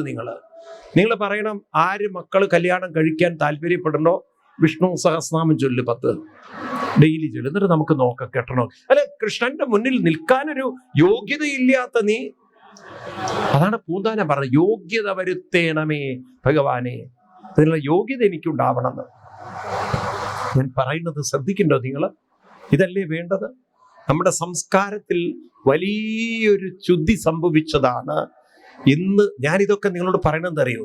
പത്രം വായിക്കാൻ പറ്റില്ല ഹിന്ദു. അത്ര മോശമായിരിക്കണം നമ്മുടെ പത്രം. ഏതെങ്കിലും ഒരു ദിവസം ആത്മഹത്യ ചെയ്യാത്ത ദിവസങ്ങളുടെ കുട്ടികൾ ഡെയിലി ആത്മഹത്യകളും ആണ്. എന്ത് ഇത്ര അധപ്പതിച്ചു പോയി? അതിന് പറ്റിയൊരു ഗവൺമെന്റും.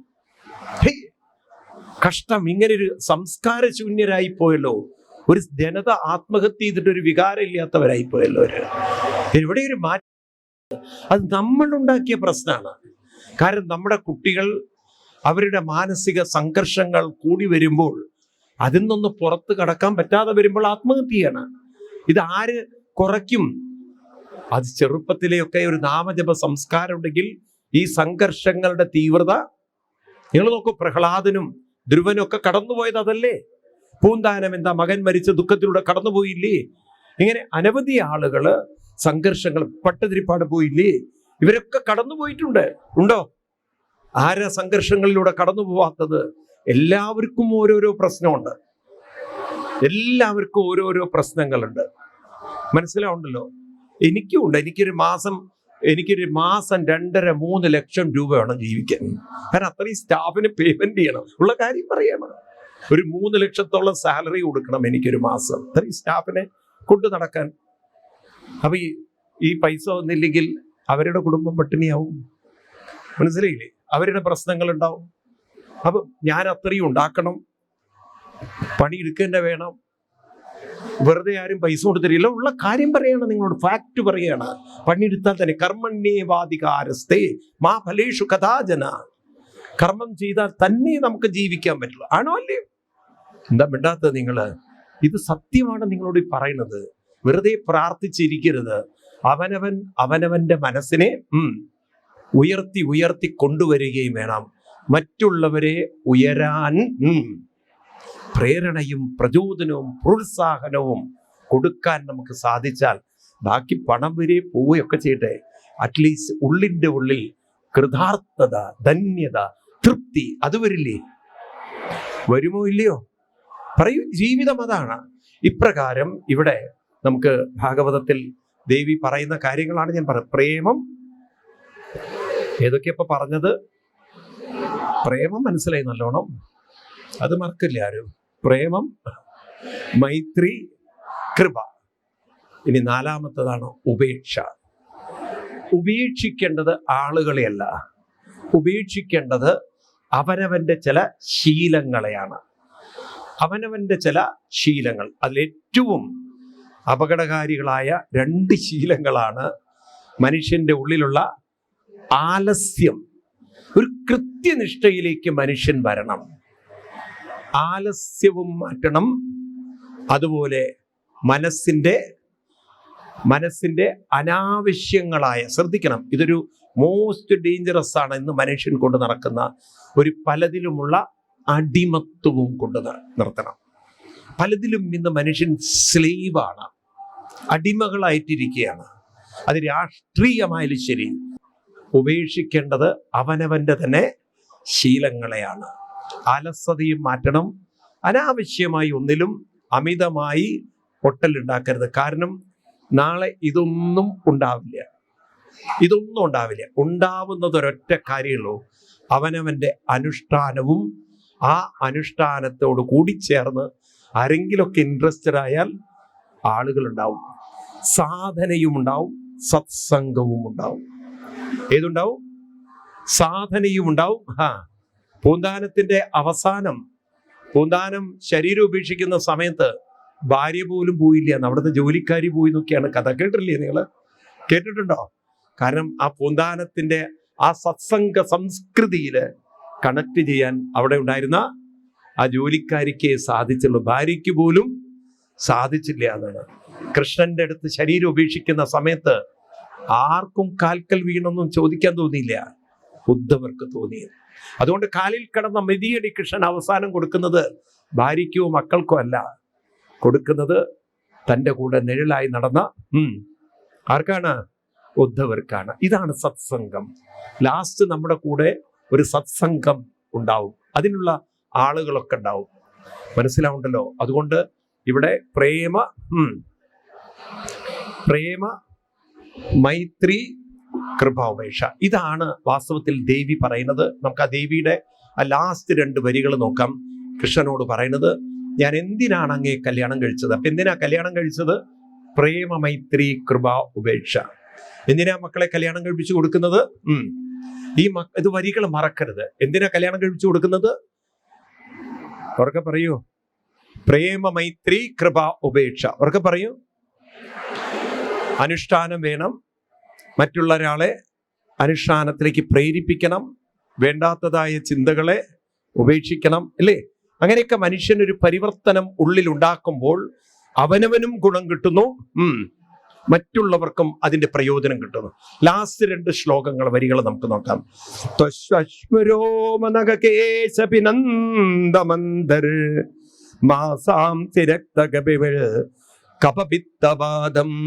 ജീവച്ഛവം ഭജതി കാന്തമതിർവിമൂഢാം യാതേ പദാബ്ജമതി മകരന്ദമജികൃതി സ്ത്രീ. മനുഷ്യദേഹം എന്ന് പറയുന്നത് ദേവി അതിനെ വളരെ കൃത്യമായി പറയാണ്. എന്തൊക്കെയാണ്? തോല്, മാംസം, അസ്ഥി, മജ്ജ, ഇതൊക്കെയാണല്ലോ. ഇത് പൊതിഞ്ഞ് വെച്ചിരിക്കുകയാണ് ഈ സാധനങ്ങൾ. കുറച്ച് രോമങ്ങളുണ്ട്. എന്നിട്ട് പറയുന്നു മാംസ, അസ്ഥി, പിന്നെ ഇതിൽ രക്തം, പിന്നെ കുറച്ച് കഫം കാണും, പിന്നെ മലമൂത്രങ്ങളൊക്കെ സഞ്ചികളിൽ കാണും. ഈ സാധനമൊക്കെ കൂടി നിറഞ്ഞതാണ് മനുഷ്യ ശരീരം. ഇതിനെയാണ് സ്നേഹിക്കുന്നത്, അല്ലെങ്കിൽ ഇതാണ് ഭർത്താവ്, ഇതാണ് ഭാര്യ എന്ന് തെറ്റിദ്ധരിക്കുന്നവൻ മൂഢനല്ലാതെ പിന്നെ ആരാന്നാ ചോദിക്കുന്നത്? കേവലം ഒരു ശരീരമാണ് ഭാര്യയും ഭർത്താവുമായി കാണുന്നതെങ്കിൽ അവര് മൂഢന്മാരാണ്. ജീവശവം ഭജതി എന്നാണ്. അവർ ഏതിനെ ഭജിക്കുന്നത്? സ്നേഹിക്കുന്നത് ശവത്തെ ഭജിക്കുന്നവരാണ്. എന്നാൽ ഞാൻ അങ്ങേ കല്യാണം കഴിച്ചത് പദാബ്ജം, അവിടുത്തെ പാദത്തിൽ ഭക്തി വളരാനാണ്. എനിക്ക് അവിടുത്തെ പാദത്തിൽ ഭക്തി വളർന്നാൽ മാത്രം മതി കൃഷ്ണ, വേറൊന്നും എനിക്ക് വേണ്ട. ഭഗവാന്റെ പാദത്തിൽ അനുരാഗമുണ്ടാവണം. നാമം, പാദം എന്ന് പറഞ്ഞാൽ ഭഗവാന്റെ നാമത്തെയാണ് പാദം എന്ന് പറയുക. നാമത്തെയാണ്. അതെന്താണ് നാമവും പാദവും തമ്മിലുള്ള ഒരു ബന്ധം? കാരണം നാമത്തിലൂടെ മാത്രമേ പാദത്തിൽ ശരണാഗതി കിട്ടുള്ളൂ. അപ്പൊ നാമം ജപിക്കുമ്പോൾ ഭഗവാന്റെ പാദത്തിൽ ശരണാഗതരായിത്തീരുന്നു. പാദത്തിൽ ചേർന്നാൽ ആരിൽ ചേർന്നു?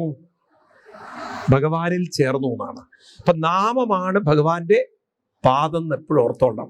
അപ്പൊ നാമത്തിലെ നമുക്ക് മനസ്സിനെ അർപ്പിക്കാൻ, ലയിപ്പിക്കാൻ സാധിക്കുകയുള്ളൂ. അതുകൊണ്ട് അസ്തം ഭുജാക്ഷ മമതേ ചരണാനുരാഗ ആത്മൻ രഥസ്യ മയി ചാനതിരിക്ത ദൃഷ്ടേ യർഹ്യസ്യ വൃത്തയ ഉപാത്തരജ്യോതി മാത്രോ മാമീക്ഷസേ തദനുഹ പരമാനുകമ്പ. എന്നോട് അല്പം ഒരു അനുകമ്പ കൃഷ്ണ കാണിക്കൂ. എന്താണ്? ആ ചരണാനുരാഗം മാത്രം തന്നാ മതി, വേറൊന്നും എനിക്ക് വേണ്ട. അനുരാഗം എന്നല്ല പറഞ്ഞത്. ഏതനുരാഗം? ചരണാനുരാഗ. ഭഗവാനെ ആ ഭക്തി തന്നാ മതി, വേറെ എനിക്കൊന്നും വേണ്ട. ഇത് കേട്ടിട്ട് ഭഗവാൻ കൊടുക്കുന്ന മറുപടി എന്താ അറിയോ? ദേവി, സത്യത്തില് ഇത് ദേവിയിൽ നിന്ന് കേൾക്കാനാണ് ഞാൻ ദേവിക്ക് ഡൈവേഴ്സ് നോട്ടീസ് തന്നതെന്നാണ്. കൃഷ്ണൻ ദേവിക്ക് ഡൈവേഴ്സ് നോട്ടീസ് കൊടുത്തത് ദേവിയിൽ നിന്ന് ഇത്തരം കാര്യങ്ങൾ കേൾക്കണം, ലോകം അറിഞ്ഞിരിക്കണം. നോക്കൂ, ആളുകൾ എൻ്റെ അടുത്ത് വന്ന് പ്രാർത്ഥിക്കുന്നു. ഏമംഭജന്തി ദാമ്പത്യേ. അതിനു മുമ്പ് 49-ാം ശ്ലോകം. സ്വാദ്യേതൽ ശ്രോതുകാമൈസ്തം രാജപുത്രീ പ്രലംബിത മയോദിതം യദന്വാത്ത സർവം തൽ സത്യമേവ ഹി. രാജപുത്രി പ്രലംബിത. ഞാൻ ദേവിയെ പ്രലോഭിപ്പിച്ചത്, ദേവിയെ പ്രകോപിപ്പിച്ചത് എന്തിനാ ചോദിച്ചു കഴിഞ്ഞാൽ സ്വാദ്യേതൽ ശ്രോതുകാമേ, ദേവിയിൽ നിന്ന് ഇതെല്ലാം ഒന്ന് കേൾക്കുന്നതിന് വേണ്ടിയിട്ടാണ്. ഇത്രയും ദേവിയുടെ ഭക്തി, ദേവിയുടെ കൃഷ്ണനിലുള്ള അനുരാഗം എന്താണെന്ന് ലോകം അറിഞ്ഞിരിക്കണം. ദേവി ശരിക്കും ഏത് കൃഷ്ണനെയാണ് സ്നേഹിക്കുന്നതെന്ന് എല്ലാവരും അത് അറിഞ്ഞിരിക്കണം. അതുകൊണ്ട് ദേവി ഈ ഭക്തി എല്ലാവർക്കും കിട്ടില്ല. കാരണം ആളുകൾ പൊതുവെ എൻ്റെ അടുത്ത് വരുന്ന എന്തിനാണ്? ഏമം ഭജന്തി ദാമ്പത്യേ തപസാവൃതചര്യയാ കാമാത്മാനോ അപവർഗേശം മോഹിതോ മമമായ. ആളുകൾ എൻ്റെ മുന്നിൽ വ്രതങ്ങളൊക്കെ അനുഷ്ഠിച്ച് വരും. എന്തിനു വേണ്ടി? ദാമ്പത്യ ലൗകികങ്ങളായ കാര്യങ്ങളൊക്കെ ഞാൻ ചെയ്തു കൊടുക്കണം എന്ന് പറഞ്ഞിട്ട്. ദേവി അവരൊക്കെ മോഹിതോ മമമായ, എൻ്റെ മായയിൽ മോഹിക്കപ്പെട്ടവരാണ്. അതുകൊണ്ട് ദേവി ഈ വരികൾ വീണ്ടും ആവർത്തിക്കുകയാണ് ഞാൻ. ഇത് അടിവരയിട്ട് ഓർത്തോണം. മാം പ്രാപ്യമാനിന്യപവർഗ സമ്പദം വാഞ്ചന്തിയേ സമ്പദയേ വസത്പതിം തേ മന്ദഭാഗ്യാ നിരയേ ബിയേ നൃണാം മാത്രാത്മകത്വൽ നിരയസ്വസംഗമ. മാം പ്രാപ്യ, ഇതെപ്പോഴും മറക്കരുത് നിങ്ങൾ. ജീവിതത്തിന്റെ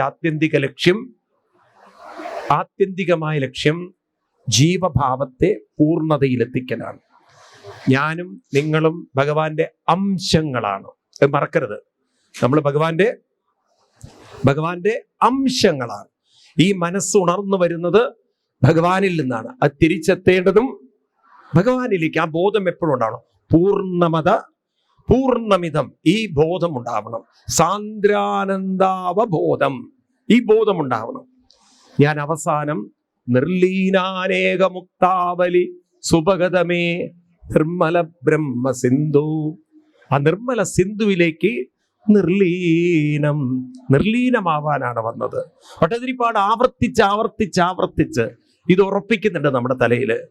അതാണ് 91-ാം ദശകത്തിൽ 2-ാമത്തെ ശ്ലോകത്തിൽ നിങ്ങൾ നോക്കൂ. അവിടെ പറയും, ഭൂമൻ കായേന വാച മുഹുരഭി മനസാ ത്വൽബല പ്രേരിതാത്മാ യദ്യത് കുർവേ സമസ്തം തദിഹപരതരേ ത്വയ്യസോ അർപ്പയാമി. അർപ്പിക്കുവാൻ, അങ്ങയിൽ ലയിക്കുവാൻ, അങ്ങയിൽ ചേരുവാൻ, അല്ലേ? അതല്ലേ അവസാനവും പറയുന്നത്. നാരായണനെ സ്മരിച്ചുകൊണ്ട് ആ കേശാദിപാദം വർണ്ണിക്കുമ്പോൾ അവസാനം എന്താ പറയാ? കൃഷ്ണനെ കുറിച്ച് അവിടുത്തെ ചിത്തസ്ഥിതം, എൻ്റെ ചിത്തത്തിൽ സ്ഥിതമാവണം. പാദമൂലം ചിത്തസ്ഥിതം മേ. എൻ്റെ ചിത്തത്തിൽ ആ ഒരു പാദത്തെ കണ്ട് അതിലേക്ക് ഞാൻ എൻ്റെ മനസ്സിനെ അർപ്പിക്കണം കൃഷ്ണ എന്നൊക്കെ പറയുമ്പോൾ ജീവിതത്തിൻ്റെ ആത്യന്തിക ലക്ഷ്യം മാം പ്രാപ്യ ആരിലേക്ക് എത്തിക്കാനാണ്, ആരിലേക്ക് എത്താനാണ്? ഇപ്പൊ നമുക്ക് ഭഗവാനിൽ എത്തുക എന്ന വലിയൊരു ലക്ഷ്യം നമ്മുടെ ഉള്ളിലുണ്ട്, അല്ലെങ്കിൽ സാധ്യതയുണ്ട്, ഒരു പൊട്ടൻഷ്യൽ ഉണ്ട്, പോസിബിലിറ്റി ഉണ്ട്, എബിലിറ്റി ഉണ്ട്, നമ്മുടെ ഉള്ളിലുണ്ട്. അത് നഷ്ടപ്പെടുത്തരുത്. ഇതാണ് നമുക്ക് നേടിയെടുക്കാനുള്ളത്. പടി 6 കടക്കലാണ്. അതിന് നമ്മൾ എന്ത് ചെയ്യണം? പ്രയത്നിക്കണം. അതിനല്ലാതെ സമ്പത്തും സത്പതിയും ഇതൊക്കെ നമ്മൾ പ്രാർത്ഥിക്കാൻ വേണ്ടി സമയം ചെലവഴിച്ച് അങ്ങനെ പോയാൽ മന്ദഭാഗ്യ. ആരാണ് ഭാഗ്യം കെട്ടവരാണെന്ന് ഓർമ്മിപ്പിക്കുകയാണ്. നിങ്ങളൊന്ന് ആലോചിച്ച് നോക്കൂ. ഭഗവാൻ തൻ്റെ മുന്നിൽ വന്ന് നിൽക്കുന്ന ഭക്തനെ ഒരിക്കലും ഭഗവാൻ പ്രതീക്ഷിക്കുന്നില്ല ഒരു പ്രാർത്ഥിക്കുന്ന ഭക്തനായിത്തീരുമെന്ന്. പ്രാർത്ഥിക്കുന്ന ഭക്തനെ അല്ല ഭഗവാൻ ആവശ്യം, തന്നെ പ്രാപിക്കാൻ അർപ്പിക്കുന്നൊരു ഭക്തനെയാണ് ഭഗവാൻ ആവശ്യം.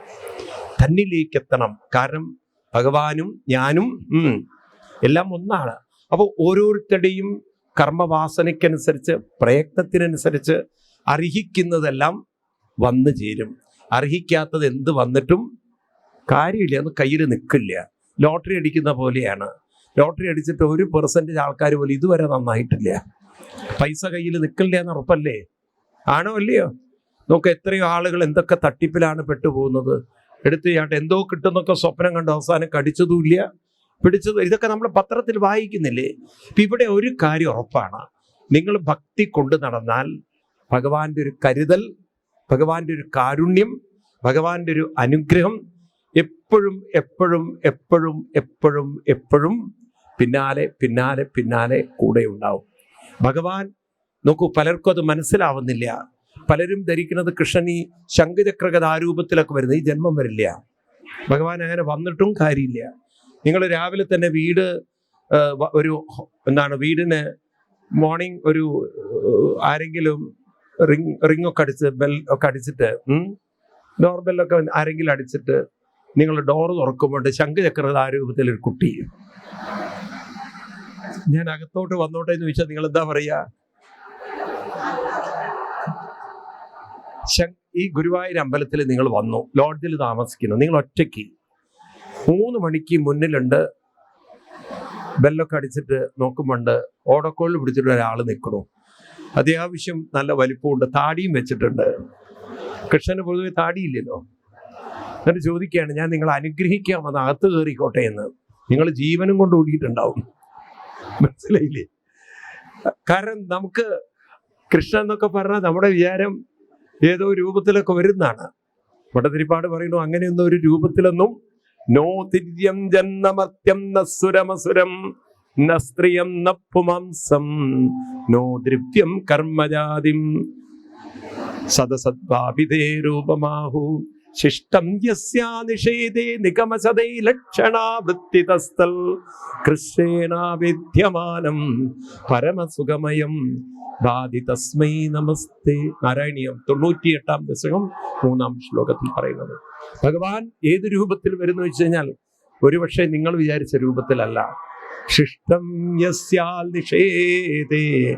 ഭഗവാൻ ഇതെന്നൊക്കെ മാറിക്കൊണ്ട് നമ്മളൊക്കെ പ്രതീക്ഷിക്കാത്ത പല ഭാവങ്ങളിലും പലരുടെ രൂപത്തിലും ഭഗവാൻ വരും.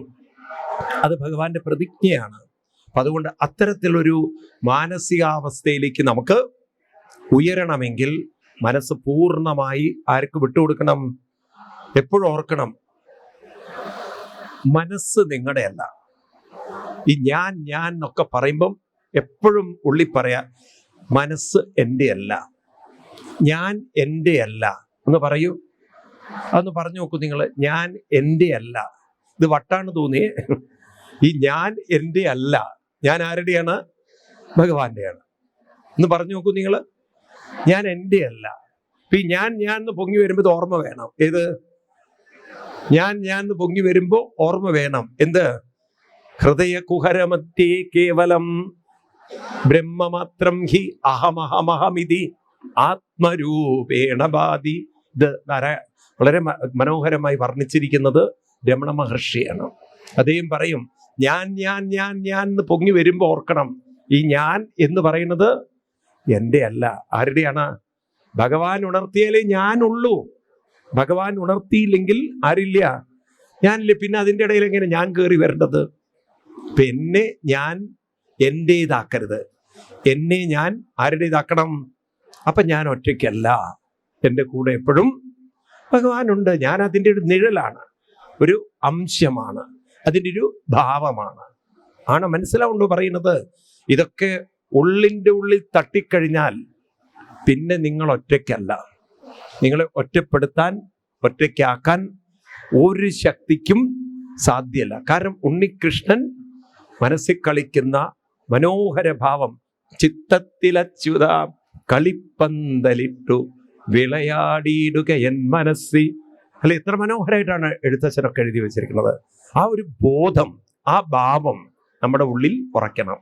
ഞാൻ ഒറ്റയ്ക്കല്ല, ഞാൻ എൻ്റെ കൂടെയല്ല ഭഗവാൻ, ഭഗവാന്റെ അംശമാണ് ഞാൻ ഭഗവാന്റെ അംശമാണ്. ഈ രാമായണത്തില് മനോഹരമായിട്ട് ഈ ഭാഗം വരുന്നത്, ശ്രീരാമസ്വാമി ഹനുമാനോട് ചോദിക്കുന്നുണ്ട്, ഹനുമാൻ സ്വാമി, അങ്ങ് എന്നെ എങ്ങനെയാ കാണുന്നത്? ആര്? ഭഗവാനെ. അപ്പം അതിന് ഹനുമാൻ സ്വാമി മറുപടി പറയുകയാണ്, ഞാൻ അങ്ങ് എങ്ങനെ കാണുന്നത് വെച്ച് കഴിഞ്ഞാൽ, ദേഹബുദ്ധ്യാത്തു ദാസോഹം. എനിക്ക് എപ്പോഴൊക്കെ ഞാൻ എൻ്റെ കർമ്മമേഖലയിൽ ഇരിക്കുന്ന പ്രവൃത്തിയുണ്ടോ, എനിക്ക് എൻ്റെ ഉറപ്പാണ്, ഞാനൊരു ദാസനാണ്. ഭഗവാനെ ഏൽപ്പിച്ച കർമ്മമാണ് ഞാൻ ചെയ്യുക. എന്നാൽ എൻ്റെ ഉള്ളിൽ എപ്പോഴൊക്കെ ഞാൻ ധ്യാനത്തിനിരിക്കുന്നോ, ആ സമയത്ത് ജപത്തിനിരിക്കുന്നോ, അപ്പോഴൊക്കെ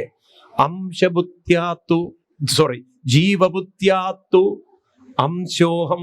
ഞാൻ ജീവബുദ്ധിയിൽ വരുമ്പോൾ അവിടുത്തെ ഒരു അംശമാണ്. പക്ഷെ ആത്മബുദ്ധ്യാത്തു ത്വമേവ അഹം. ഞാൻ എപ്പോഴെൻ്റെ മനസ്സ് നാമത്തിലേക്ക് സമർപ്പിക്കുന്നുണ്ടോ, അപ്പൊ എനിക്ക് മനസ്സിലായി ഭഗവാനും ഞാനും ഒരിടത്ത് തന്നെയാണ്, എൻ്റെ കൂടെ തന്നെയാണ് എന്നൊരു ബോധത്തിലേക്ക് എൻ്റെ മനസ്സിനെ ഉയർത്താൻ ഭഗവാനെ എനിക്ക് പറ്റുന്നുണ്ട്. ഇതൊക്കെ ഹനുമാൻ സ്വാമി ശ്രീരാമസ്വാമിയോട് നടത്തുന്ന സംവാദം. ഇത് അധ്യാത്മരാമായണം. ഇത് വരുന്നത് വ്യാസരാമായണം എന്നൊരു പുസ്തകമുണ്ട്. അവിടെയാണ് ഈ ഇങ്ങനെയുള്ള ശ്ലോകങ്ങളൊക്കെ നമുക്ക് കാണാൻ സാധിക്കുന്നത്. എന്നാൽ ഇപ്രകാരം ഭഗവാൻ ശ്രീകൃഷ്ണനും രുക്മിണീ ദേവിയും തമ്മിലുള്ള ഒരു കലഹത്തിൻ്റെ കഥ നമുക്ക് ഈ കലഹ കഥ പറഞ്ഞു തന്നിരിക്കുന്നത് കലഹിക്കാനല്ല, ഇത് തന്നിരിക്കുന്നത് കലഹിക്കാനല്ല, നമ്മുടെ ജീവിതത്തെ മഹിമയിലേക്ക് ഉയർത്താനാണ്. കലഹിക്കാനല്ല, മഹിമയാക്കാനാണ്. അപ്പൊ ആ മഹിമയിലേക്ക് ഉയരണമെങ്കിൽ നേരത്തെ പറഞ്ഞ പ്രേമ മൈത്രി കൃപ ഉപേക്ഷ, ഇത് നമുക്ക് തലമുറകളിലേക്കൊന്ന് പകർന്നു കൊടുക്കണം.